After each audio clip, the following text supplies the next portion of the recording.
नमस्कार। क्या हुआ? चैन से सोए हैं ना? अरे सोए भी क्यों ना।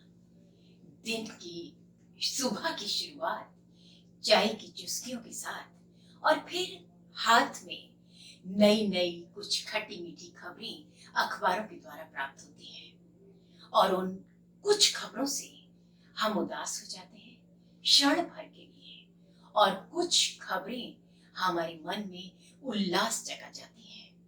और फिर उस अखबार का क्या होता है? उस अखबार को हम डाल देते हैं रद्दी की टोकरी में। अभी आप सभी ने पढ़ा होगा और देखा भी होगा कि यूपी बोर्ड, सीबीएसई बोर्ड की 9th और 10th की परीक्षाओं की परिणाम आए थे। उन परिणाम में अभी यूपी बोर्ड में हिंदी भाषी क्षेत्रों की मैं बात कर रही हूँ। 8 लाख, लगभग 8 लाख विद्यार्थी हिंदी विषय में ही फेल हो गया। क्या ये खबर चौंकाने वाली नहीं थी? इस खबर ने, यकीन मानिएगा, मुझे चैन से सोने नहीं दिया। इसलिए नहीं कि मैं एक हिंदी शिक्षिका हूं, बल्कि इसलिए कि हिंदी भाषी क्षेत्र में और हिंदी में इतने बच्चों का फेल हो जाना अपने आप में एक चिंता का विषय है।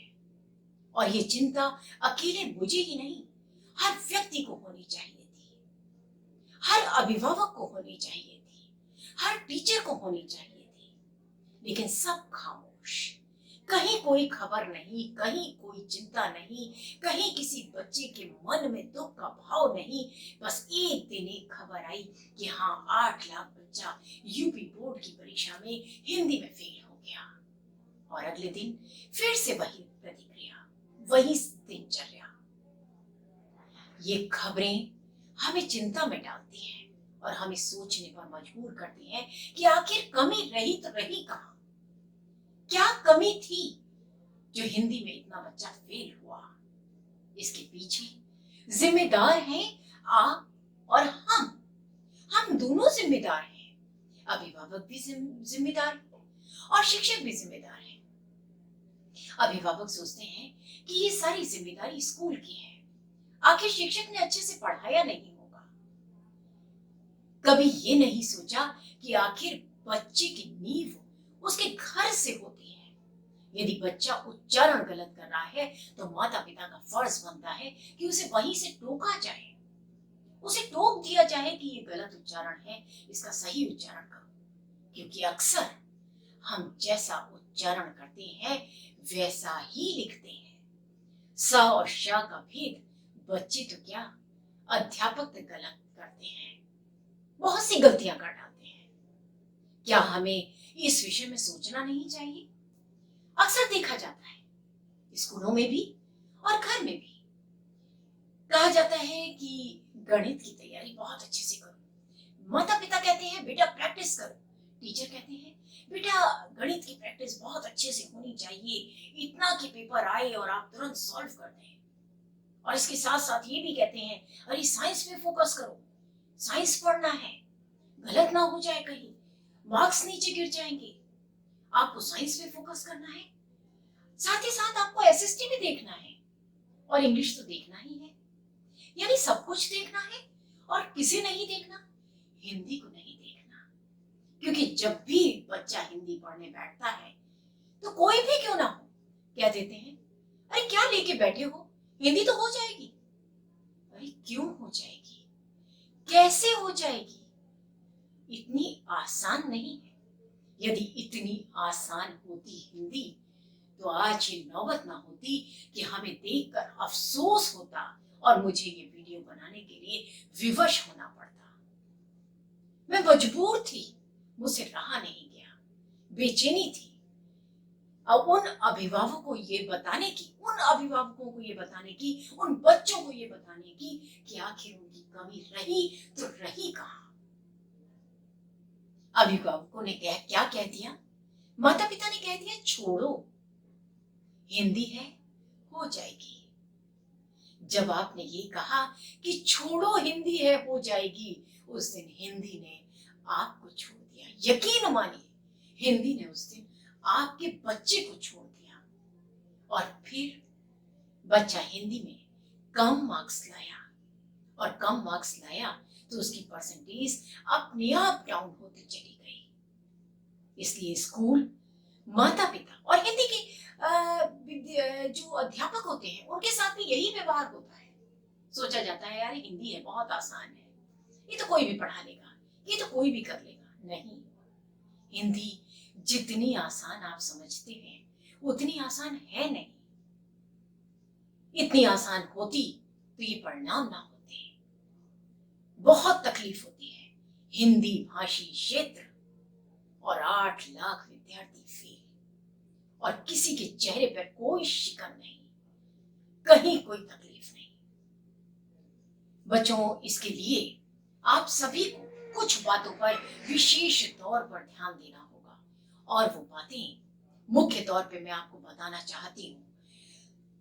सबसे मुख्य बात ये है कि जिस तरीके से हम और विषयों की प्रैक्टिस करते हैं, निरंतर प्रयास करते हैं, हमें हिंदी का भी उसी तरीके से हिंदी का भी प्रयास करना होगा, उसे याद करना होगा, उच्चारण सही रखना होगा। जैसा उच्चारण होगा वैसा ही हम कॉपी पे लिखेंगे। साथ ही साथ इतना बड़ा हिंदी का पेपर और उसे लिखने की प्रैक्टिस नहीं। अक्सर देखा जाता है बच्चे कहते हैं पेपर तो माँ बहुत सरल था, मैम पेपर तो बहुत इजी आया था, लेकिन बहुत कुछ छूट गया।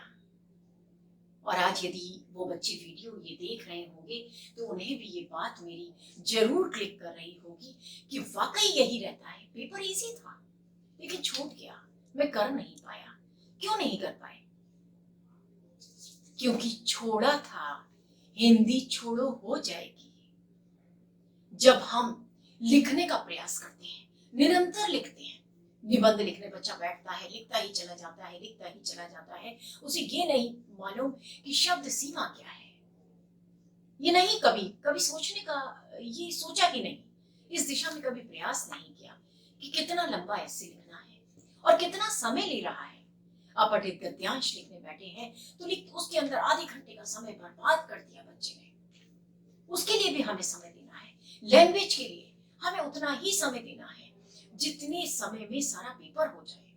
और फिर होता क्या है कि हम या तो निबंध में खो जाते हैं या विज्ञापन में खो जाते हैं, विज्ञापन बनाने बैठ जाते हैं और उसमें इतना सारा समय बर्बाद कर देते हैं कि बाकी प्रश्नों को करने के लिए वक्त नहीं होता।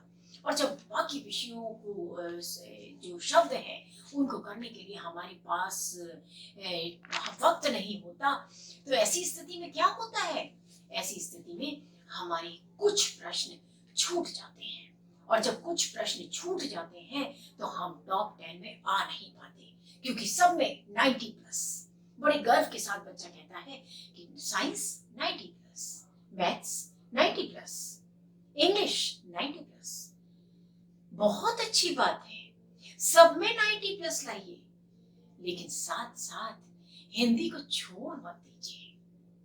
हिंदी को यदि छोड़ेंगे तो हिंदी आपको छोड़ देगी, और फिर हमारे पास पछतावे के अतिरिक्त और कुछ भी नहीं होगा।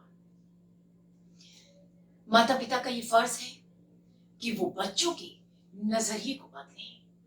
हिंदी के प्रति जो उदासीन दृष्टिकोण है, हमारा नजरिया, उनका नजरिया बदलना होगा। उस उदासीनता को खत्म करना होगा और हिंदी को साथ लेके आगे बढ़ना होगा, क्योंकि जब भी परसेंटेज निकाली जाती है तो उसके अंदर वो सारे ही विषय समाहित किए जाते हैं। बहुत वेदना हुई, बहुत कष्ट हुआ, बहुत पीड़ा हुई, इसलिए ये बनाने पर मजबूर होना पड़ा कि शायद मैं किसी को हिंदी के प्रति जागृत कर पाऊं और ऐसा रिजल्ट हमें दोबारा देखने को ना मिले।